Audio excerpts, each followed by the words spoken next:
జై శ్రీరామ్. అందరికీ నమస్కారం. వెల్కమ్ టు న్యూస్ అఖండ. నేను మీ కస్తూరి శ్రీధర్. మిత్రులారా, సహజంగా పశ్చిమ బెంగాల్ అంటేనే మురికివాడలు, రోడ్ల మీదకు వచ్చేటటువంటి ఈ డ్రైనేజీ, అలాగే అక్రమ వలసదారులు, బంగ్లాదేశ్కు చెందినటువంటి మియా ముస్లింలు, మయన్మార్కు చెందినటువంటి రోహింగ్యా ముస్లింలు, జిహాదీలు, అలాగే పడిపోవడానికి సిద్ధంగా ఉన్నటువంటి బిల్డింగ్లే మనకు ఎక్కువగా తెలుసు. అంతేనా కదా? కానీ ఈ పశ్చిమ బెంగాల్లో కూడా మన హైదరాబాద్లో ఉన్నటువంటి హైటెక్ సిటీ లాంటి ప్రాంతం ఒకటైతే ఉన్నది. బహుశా మీరేమన్నా ఆశ్చర్యపోవచ్చు. నిజమే, దాని పేరే సాల్ట్ లేక్ సిటీ. ఈ సాల్ట్ లేక్ సిటీ అనగానే ఇదేదో అమెరికాలో ఉన్నటువంటి సాల్ట్ లేక్ సిటీ అని చెప్పేసి అనుకోవద్దు. ఇది పశ్చిమ బెంగాల్లో ఉండేటటువంటి సాల్ట్ లేక్ సిటీ. ఇది పశ్చిమ బెంగాల్ రాజధాని అయినటువంటి కలకత్తాకు దగ్గరలో ఉన్నటువంటి ఒక శాటిలైట్ టౌన్. పశ్చిమ బెంగాల్ ఆర్థిక అలాగే పారిశ్రామిక వృద్ధిలో ఇది కీలకమైనటువంటి పాత్ర అయితే పోషిస్తుంది.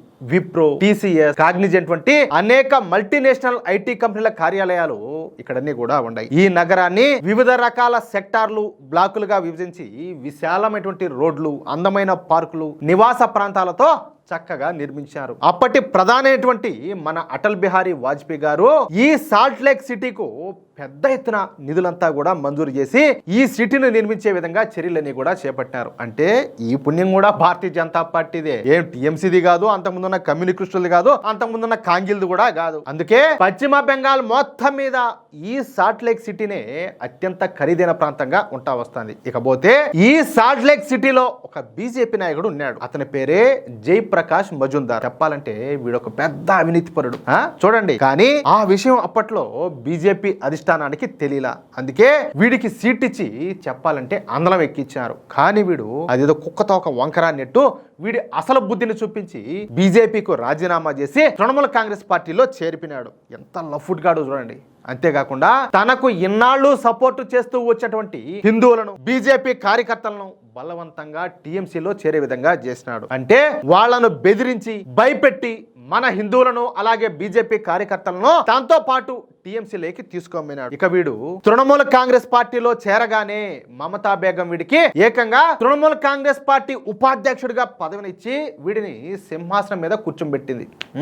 ఆ లెక్కన వీడు ఎంత ఫేవర్ చేసి ఉంటే ఇక అప్పటి నుంచి వీడు ఈ సాల్ట్ లేక్ సిటీలో ఉన్నటువంటి హిందువులందరినీ కూడా వేధించుకొని తినడం మొదలుపెట్టాడు. తోపుడు బండి వాడి దగ్గర నుంచి 5 స్టార్ హోటల్ వరకు అందరి దగ్గర కూడా మామూలు అయితే వసూలు చేస్తా ఉన్నాడు. దీంతో ఈ సాల్ట్ లేక్ సిటీ హిందువులంతా కూడా రగిలిపోయినారు. కడుపు అంట కదా, ఇప్పుడు మనం తిన్నా, తాగినా, తిరిగినా అదొక రకం. ఎవడో చూస్తా ఉంటే బలవంతంగా మన దగ్గర నుంచి దౌర్జన్యంగా డబ్బులు ఎత్తుకోమని అంటే మండదంగా లాగిపెట్టి మెట్టు కొడదామనిపిస్తుంది. ఊరికేవడా కాకుండా ఇది తమాషా అదే.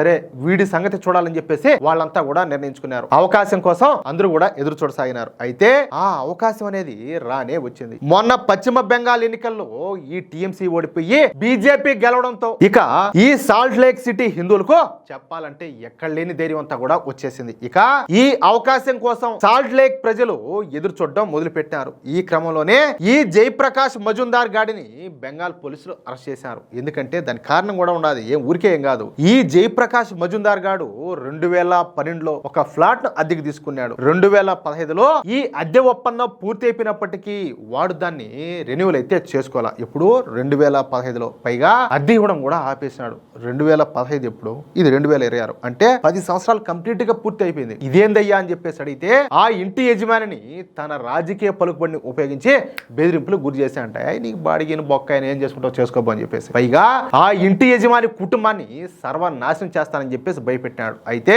ప్రభుత్వం మారడంతో ఆ ఫ్లాట్ యజమాని అయినటువంటి ఆర్తి రాయ్ చౌదరి పోలీసులకు కంప్లైంట్ అయితే ఇచ్చింది. అంతే, ఇక పోలీసులు ఈ కంప్లైంట్ రిజిస్టర్ చేసుకుని ఆ ఫ్లాట్ దగ్గరకు వచ్చి ఈ జయప్రకాష్ మజుందార్ ను తీసుకోమన్నారు. అంతే, ఈ జయప్రకాష్ మజుందార్ ను అక్కడికి తీసుకొస్తున్నారని చెప్పి తెలుసుకున్నటువంటి ఈ స్థానిక హిందువులంతా కూడా పెద్ద ఎత్తున అక్కడంతా కూడా పోగినారు. ఇక ఈ జయప్రకాష్ మజుందార్ ను పోలీసులు జీబులో అక్కడికి తీసుకురాగానే ఇక మన హిందువులంతా కూడా రెచ్చిపోయినారు. ఈ మజుందార్ ను చుట్టుముట్టి దొంగ దొంగ అని చెప్పేసి నినాదాలు చేశారు. అంతేకాకుండా ముందుగా తెచ్చుకున్నటువంటి కోడిగుడ్లు అలాగే ఈ టమోటాలతో జయప్రకాష్ మజుందార్ ను ఎరగదీసి వదిలిపెట్టారు. నాకు తెలిసి పశ్చిమ బెంగాల్లో ఈ కోడిగుడ్లు టమోటాల ధరలు విపరీతంగా పెరిగిపోయింటాయి. ఎందుకంటే ఏడబట్టినా కూడా దంచుకోవటమే కానీ అట్టున్నది కథ. అయితే అంతటితో శాంతించినటువంటి ప్రజలు వాడిని పట్టుకుని దొరికినోళ్ళు దొరికినట్టు చెత్తగొట్టేశారు. పోలీసుల జీపు ఆగిందో లేదో ఇక వెంటనే స్థానికులంతా కూడా ఆ జీప్ మీద పడి ఆ మజుందార్ గారిని జీపులోంచి బయటికి లాక్కొచ్చి మరీ ఎరగదన్నారు. స్థానికులంతా కూడా ఒక్కసారిగా తిరగబడడంతో పోలీసులంతా కూడా అలర్ట్ అయినారు. ఈ కోడిగుడ్ల దాడి నుంచి జయప్రకాష్ మజుందార్ను కాపాడేందుకు పోలీసులంతా కూడా వాడికి ఒక రక్షణ కవచం లాగా అంటే వాడికి సర్కిల్ గా నిలబడినారు. వెంటనే వాడిని హడావిడిగా మళ్ళీ ఈ పోలీస్ బండిలోకి ఎక్కించారు.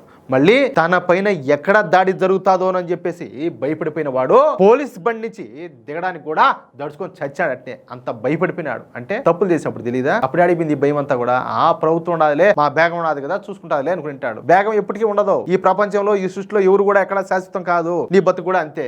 ఇక ఈ తీవ్రమైన ఉద్రిక్తతల మధ్య పోలీసులు వాడిని నెట్టుకుంటూ వేగంగా ఆ సాల్ట్ లేక్ ఫ్లాట్ లోకి లోపలికైతే తీసుకుపోయినారు. అయితే ఈ నిరసనకారులంతా కూడా ఈ ఫ్లాట్ ముట్టడికి ప్రయత్నం చేయడంతో ఈ ఘటనా స్థలానికి అదనపు బలగాలను అయితే రప్పించాల్సి వచ్చింది. సోదాలు ముగిసిన తర్వాత కూడా నిరసనలన్నీ కూడా కొనసాగడంతో ఈ మజుందార్ను తిరిగి పోలీస్ వ్యాన్ ఎక్కించే వరకు పోలీసులంతా కూడా గట్టి బందోబస్తును అయితే నిర్వహించి చివరికి తీసుకుపోయి జైలు అయితే దొబ్బినారు. ఫైనల్ గా భారతీయ జనతా పార్టీకి వెన్నుపోటు పొడిచినందుకు అలాగే హిందువులను వేంచుకొని తినేందుకు ఈ జయప్రకాష్ మజుందార్ గారికి మన హిందువులు అయితే గట్టిగా బుద్ధి చెప్పినారు. అది విషయం. చెప్పా కదా, పశ్చిమ బెంగాల్లో టమాటకాయలకు అలాగే కోడిగుడ్లకు ధరలంతా విపరీతంగా పెరిగిపోయి ఉంటాయి. ఎందుకంటే యాడ టీఎంసీ వాళ్ళు కనపడినా కానీ కుక్కలు కొట్టాను కొడతారు. ఎందుకంటే వాళ్ళు చేసిన పాపాలు నేరాలు ఘోరాలు అలాంటి. ఏమంటారా? ఇక్కడ సువేంద్ర అధికారి ప్రభుత్వానికి ఒక చిన్న రిక్వెస్ట్ న్యూస్ అఖండా నుంచి. అదేంటయ్యా అంటే ఈ టమోటాల ధరలు అలాగే కోడిగుడ్ల ధరలు వీలైతే ఎంత వరకు వీలైతే అంత తగ్గిస్తే మంచిది. ఎందుకంటే ఇంకా పనులన్నీ కూడా చాలా కొరవ ఉంటాయి. ఎందుకంటే కొట్టాల్సిన వాళ్ళు చాలా మంది ఇంకా కొరవ పోయింటారు. ఏమంటారా? అది విషయం అయితే మిత్రులారా, ఈ న్యూస్ గనక మీకు నచ్చినట్లయితే ఖచ్చితంగా ఈ వీడియోని లైక్ చేసి మీ మిత్రులకు అలాగే మీరు ఉన్నటువంటి వాట్సాప్ గ్రూపుల్లోనూ తప్పనిసరిగా షేర్ చేయండి. అలాగే ఈ వీడియో పైన మీ యొక్క అమూల్యమైనటువంటి అభిప్రాయాలను ఖచ్చితంగా కామెంట్ రూపంలో తెలియజేయండి. అలాగే ఇంతవరకు మీరు గనక మన ఛానల్ ను సబ్స్క్రైబ్ చేసుకున్నట్లయితే ప్రతి ఒక్కరూ కూడా మన ఛానల్ ను సబ్స్క్రైబ్ చేసుకోండి, సపోర్ట్ చేయండి ప్లీజ్. జై శ్రీరామ్, జై హింద్, భారత్ మాతా కీ జై.